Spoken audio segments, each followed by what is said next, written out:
What started as a dream business with my brother ended with me catching him in bed with my wife.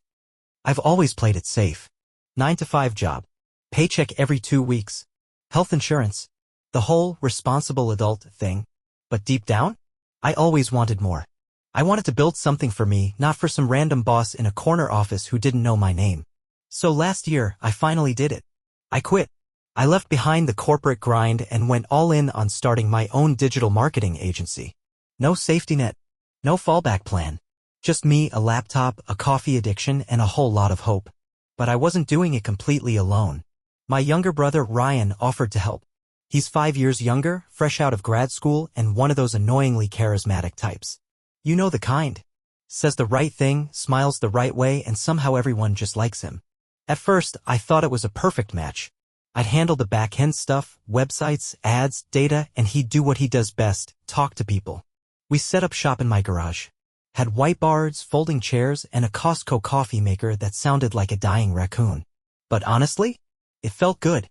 Like we were building something real. My wife, Emily, was all in too. She said it was inspiring to see me finally chasing what I wanted. And for the first time in years, I felt alive. If I only knew what was coming. At first, it really did feel like we were on the same team. Ryan and I were grinding every day, pitching to local businesses, designing websites, running ad campaigns. We even landed a pretty big restaurant group in town which paid enough to cover our expenses for a few months. We were staying up late, scribbling strategies on the garage walls like we were in a movie montage. There was this electric kind of energy. Like, we might actually pull this off. And Ryan? He was killing it. Clients loved him. He had that confident but casual thing going on. Called everyone boss or legend, remembered their dog's name, and somehow always managed to get free coffee out of meetings. He could sell an umbrella in the desert. I won't lie, I was kind of proud. Like, yeah, that's my little brother. We're building something together. A family business. My wife, Emily, seemed into it too. She'd pop into the garage sometimes with snacks or beers. She even helped us brainstorm a couple of brand names early on. I remember her laughing with Ryan about how terrible we were at naming things. We almost went with Broco. Not kidding. Still makes me cringe. She and Ryan got along, always had. I never thought anything of it. I mean, why would I? They were both outgoing, fun, loud. I was the quieter one, the one in the corner with my laptop, fine-tuning the analytics dashboards. I didn't see it then. I really didn't. But if I could go back, there were little moments. A look here. A weird pause there. Just enough to raise a question, but not enough to answer it. And then the leads started drying up. It started small. The kind of thing you'd never notice if you weren't already stressed out. Burning the candle at both ends, and pouring every ounce of yourself into a business that suddenly wasn't making any money. Ryan started missing little things. He'd forget client names mid-call, stumble through pitch meetings he used to dominate, or show up without the presentation slides I'd spent hours putting together. I chalked it up to burnout at first. I mean, we were both pulling long days. No real paycheck yet, just the promise of one eventually. But then there were the cancellations. Meetings we had scheduled, real, solid leads, started dropping out. No explanation. Just, something came up, or, we've decided to hold off for now. And the weird thing? These were people Ryan had been talking to directly. People he said were totally sold. One guy had even emailed me personally to say he was excited to get started. Then nothing. When I asked Ryan about it, he brushed it off. Flaky clients, man. Comes with the territory. But the way he said it, it felt rehearsed. Like he had the excuse already loaded up before I even finished asking. That's when I started digging. Nothing too deep at first. Just wanted to double-check our CRM. Make sure we weren't missing anything. That's when I noticed a couple entries were gone. Deleted. Now, we didn't have a huge list of prospects, so I knew them by name. I remembered a gym owner in particular, Kara, who'd seemed pumped to work with us. Gone. No record. No email trail in the shared inbox. Just vanished. I brought it up to Ryan, and he gave me this weird look.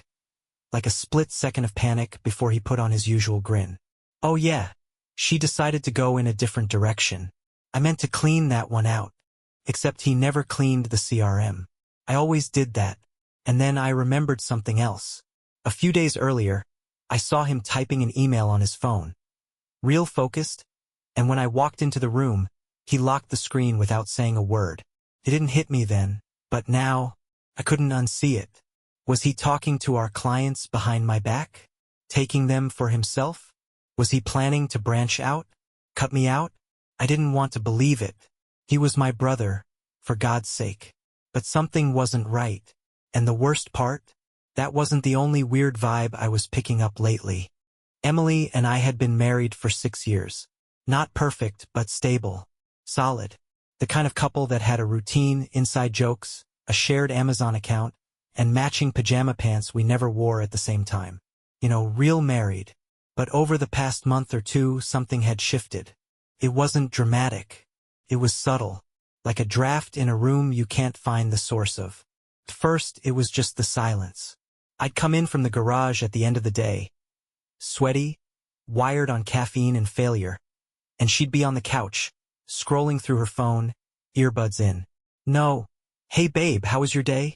Just a quick glance and back to whatever TikTok hole she was in. Okay, fine. We were both tired. I wasn't exactly Mr. Romantic lately either. But then there were the smiles. Not for me, for her phone. Quiet little smirks. That breathy kind of laugh she does when she reads something funny. I asked her about it once, joking like, "Who's got you grinning like that?" She just said, "It's a meme," and locked her screen. No big deal. People scroll. I scroll, right? But then came the night I saw her name pop up on Ryan's phone. I wasn't snooping. He left it on the table during one of our work sessions and walked out to take a call. I glanced over. The screen lit up with a notification. Emily. Haha, you're so dumb, face with tears of joy, face with tears of joy. That was it. Nothing incriminating. Nothing technically wrong. But it sat with me. Heavy. Why was she texting him during work hours? Why was he texting her back during work hours? And what exactly was so funny? I told myself it was harmless. They'd always gotten along. Maybe too well if I'm being honest. But she was my wife. My partner. She wouldn't. Still, that seed was planted. And once it's there, it starts growing. Fast. Suddenly I noticed how they laughed at each other's jokes a little too easily. How her tone changed when she answered his calls. How they both got real quiet when I walked into a room. I started making excuses to be around the house more. Popping in during the day. Pretending I forgot my keys. Watching how they acted when they didn't know I was there.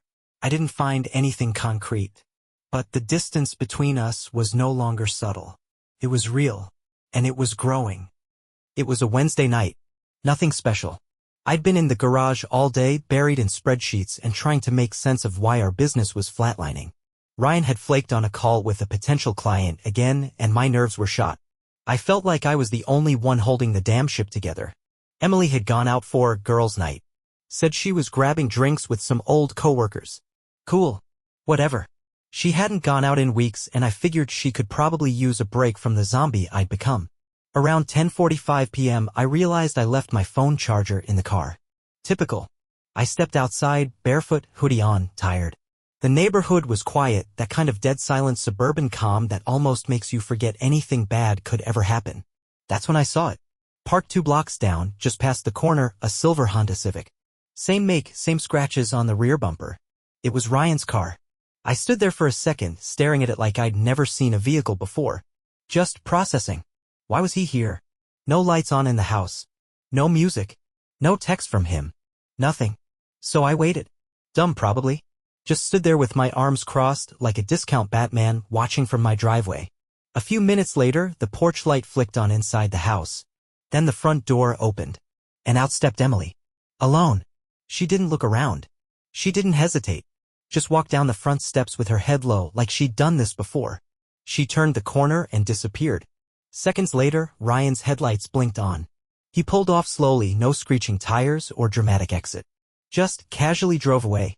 I stood there in the dark, my feet cold on the concrete, heart pounding in my throat. I didn't move. Didn't go inside. Just stared at the space where his car had been. It could have been innocent. Maybe she forgot something in his car. Maybe they were talking about me. Maybe I'm just overthinking again. But deep down, I knew better. Something was happening. And whatever it was, they didn't want me to see it. That was the first time I felt it, the shift. The moment I stopped being confused and started getting angry.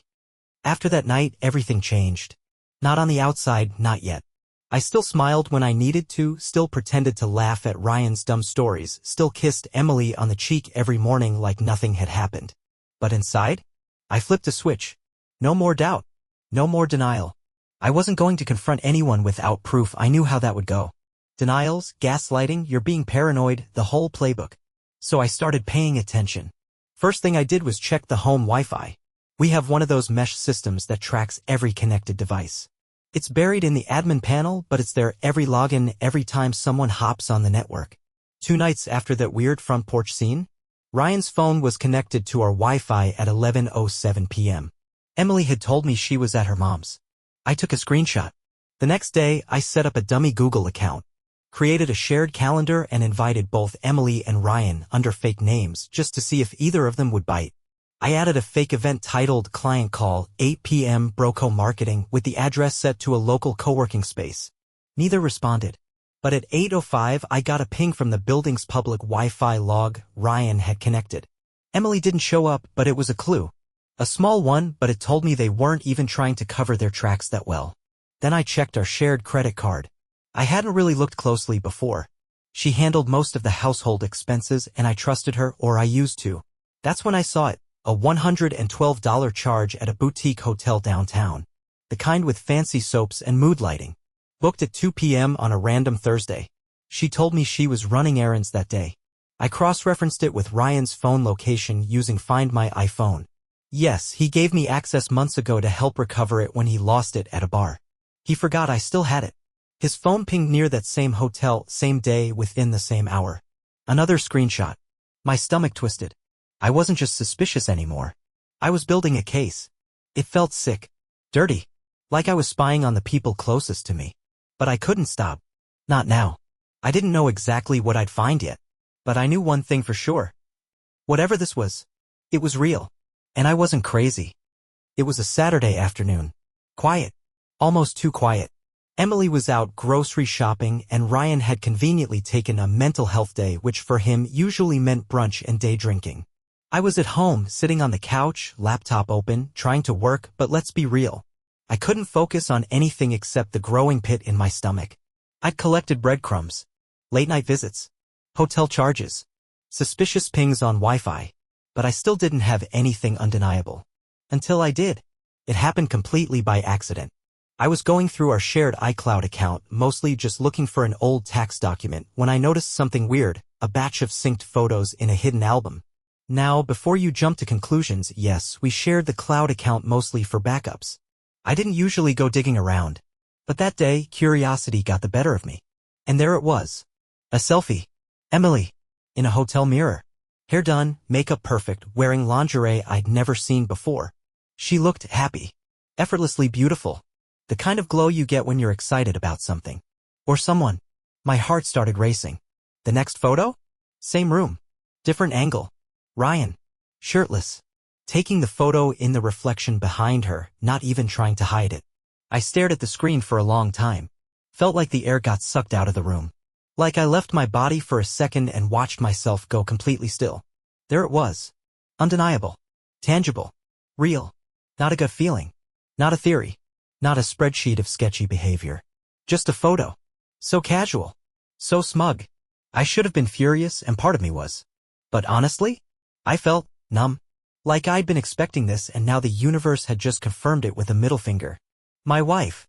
My brother. In a hotel I paid for. On time I didn't know they were sharing. Smiling like it was all a joke. I didn't say anything that night. I didn't confront anyone. Didn't scream. Didn't throw my laptop. I just saved the photos. Backed them up.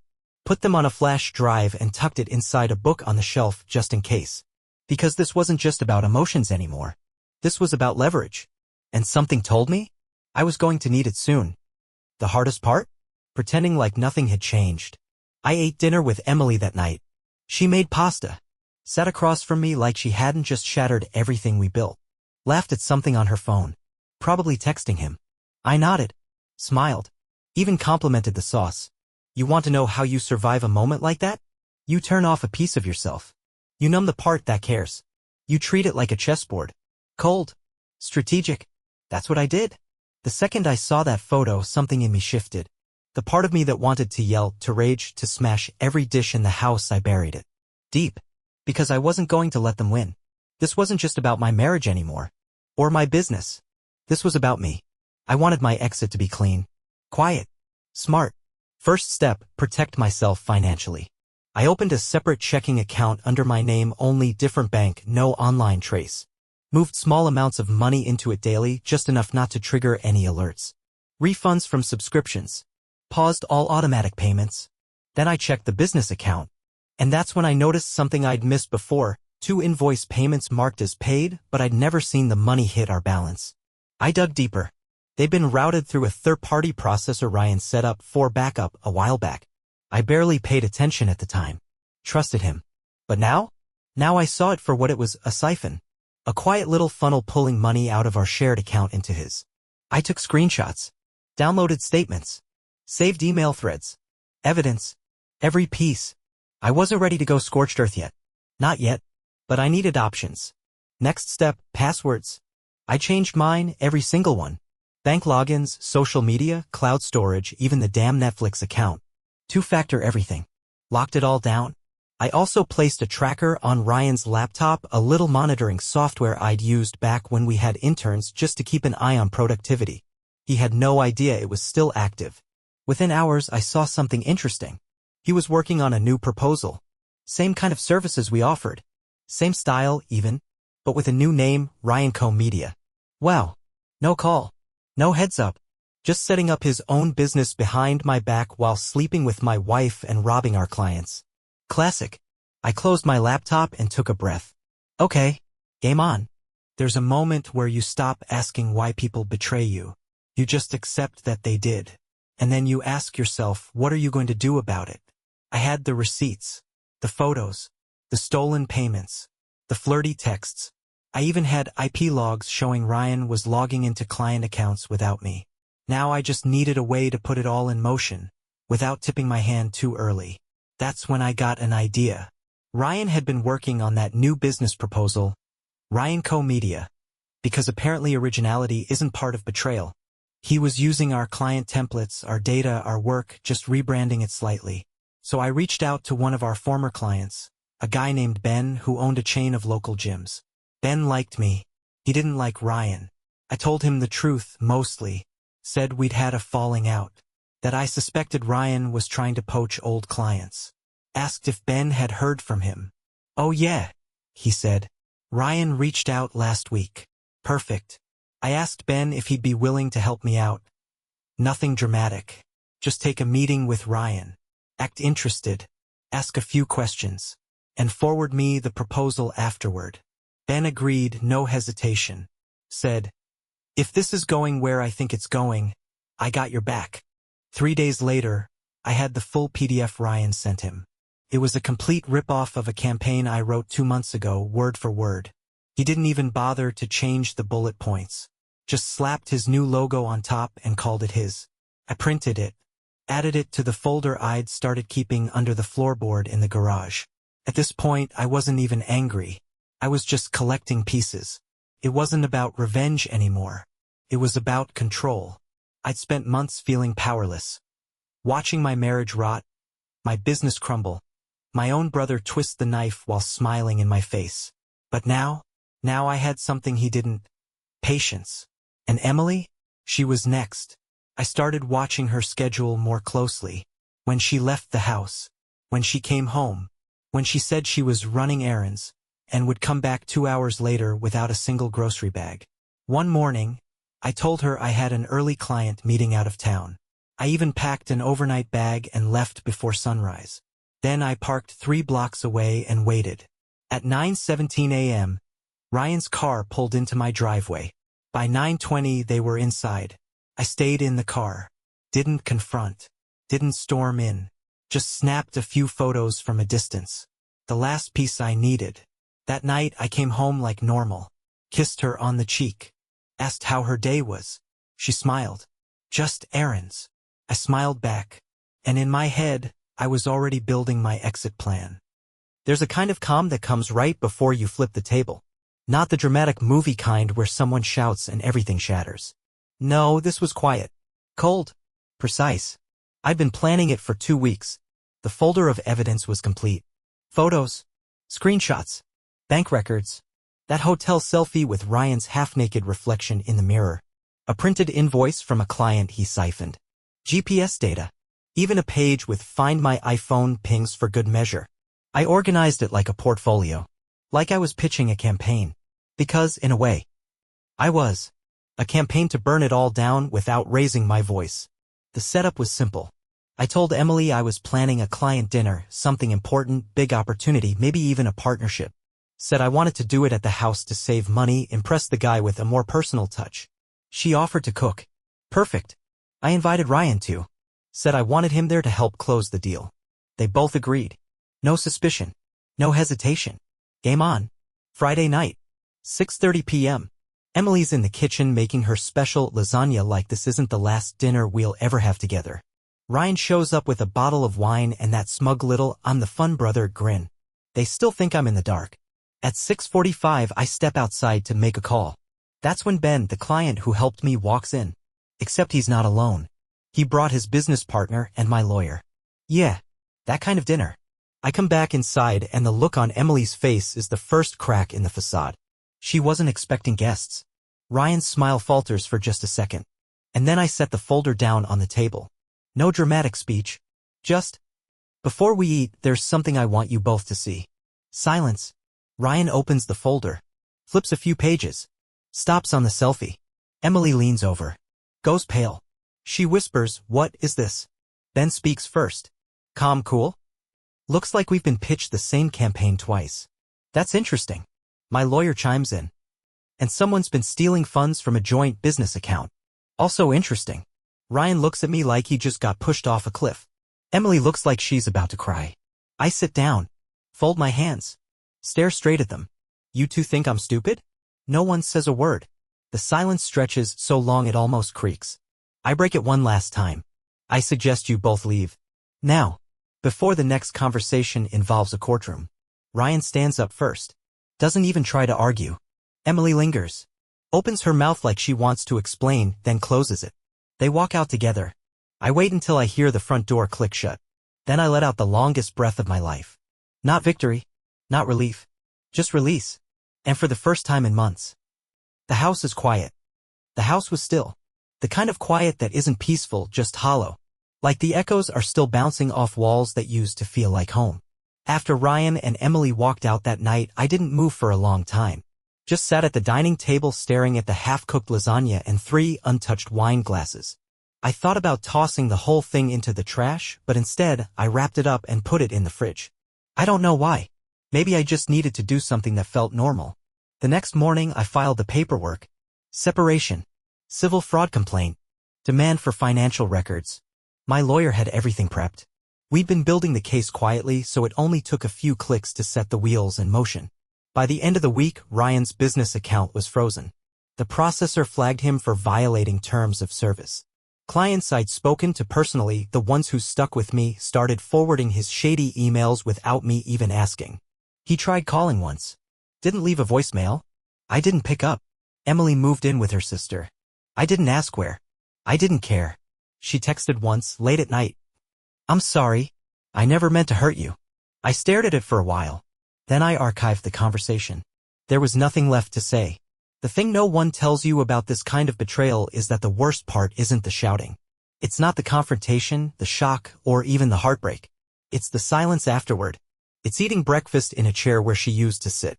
It's watching your phone light up and realizing there's no one you want to text. No one you trust. It's seeing a cup of coffee and wondering if it was the last one you'll make for someone else for a long, long time. I kept the business. Stripped it down to just me. No partners. No distractions. No brother. It wasn't profitable yet, but for the first time in months, I knew where every dollar was going. Every email. Every meeting. Every move mine. And yeah, it still hurt. I'd catch myself looking at the door around 6 p.m. expecting her to walk through it. I'd hear a song on a playlist and remember how she used to hum along off-key. Some days were easier. Others felt like I was trying to breathe through concrete. But I was still here. Standing. Building. Healing. Quietly. It took time. Way more than I expected. At first, every day felt like a rerun. Wake up. Stare at the ceiling. Wonder if it was all a nightmare I could shake off. Then remember, no, it really happened. They really happened. And then I'd get up, make bad coffee, and drag myself to the laptop like I had something to prove. And maybe I did. The business limped along for a while. I lost more clients than I kept. Some didn't want to be involved in the drama even if they were on my side. Others ghosted out of awkwardness. Can't blame them. But a few stuck around. The real ones. People who saw past the mess and said, "You handled that with class, man." That meant something. And slowly, I got my rhythm back. I revamped the brand. Changed the name. Redesigned the website. Cleaned house, literally and figuratively. The garage, once ground zero for betrayal, became a real office. I repainted the walls. Got rid of every chair Ryan ever sat in. Bought myself a desk that didn't wobble. It felt good. Better than good, it felt earned. One day, about 2 months after everything went down, I got an email from a brand new client. Referred by someone I hadn't even worked with in a while. Completely fresh lead. Real money. I stared at it for a few seconds longer than necessary, like it might disappear if I blinked. I responded. Nailed the pitch. Closed the deal within the week. That night, I ordered takeout from the same pizza place Emily and I used to get on Fridays. I don't know why. Maybe I just wanted to reclaim it. Make it mine again. I sat on the couch, opened the box, and put on some mindless action movie. And for the first time in a long time, I wasn't angry. I wasn't wondering where she was. I wasn't refreshing bank accounts or reading betrayal into every silence. I was just existing. Breathing. Healing. I still didn't have all the answers. I still had nights where the past showed up uninvited. Still had dreams that ended in a jolt and cold sweat. But I had something I didn't have before. Clarity. I knew who I was now. I knew what I was capable of. I'd taken the hit full force and somehow stayed on my feet. And for the first time in years, I actually looked forward to what came next. It's funny how normal life feels after the storm passes. Same coffee. Same street. Same sky. Just quieter. Ryan and Emily? Haven't heard from either of them since the legal stuff wrapped. Last I checked, his business went under. Her sister's Facebook showed her on some solo trip to Arizona. Whatever. Not my world anymore. Me? I'm still here. The business is steady now. Not flashy. Not explosive. Just mine. Honest work, good clients, no lies. Sometimes people ask me if I'd take her back. Or if I'd forgive him. I don't answer. Not because I'm angry. But because I don't need to answer anymore. I'm past it. And every day I wake up without wondering where she is or what he's doing behind my back. That's a win. That's peace. That's the last word.